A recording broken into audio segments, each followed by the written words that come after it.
Des centaines de chaussures et de peluches déposées devant une église catholique, comme autant d'enfants qui ne sont jamais rentrés à la maison. Je peux pas croire, c'est tellement désolant tout ça, là. Toutes ces victimes. Des monuments improvisés comme celui-ci, il y en a partout au Canada et ils ne cessent de grandir au fur et à mesure que l'on trouve de nouvelles tombes.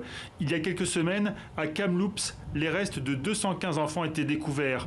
Puis la semaine dernière, 751 tombes non marquées étaient mises au jour à Marieval dans le Saskatchewan.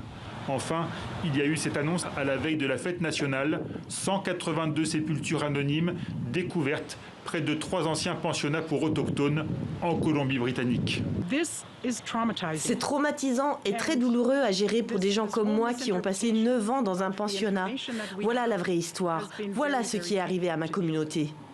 L'histoire de 150 000 enfants amérindiens, inuits ou autochtones arrachés de leur famille pour être enrôlés de force dans des pensionnats gérés par l'Église catholique jusque dans les années 90.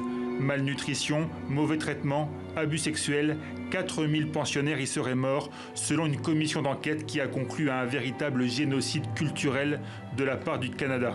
On a surtout besoin d'avoir le pape venir au Canada pour s'excuser directement auprès des peuples autochtones pour ces erreurs du passé et prendre responsabilité pour la guérison et l'appui nécessaire.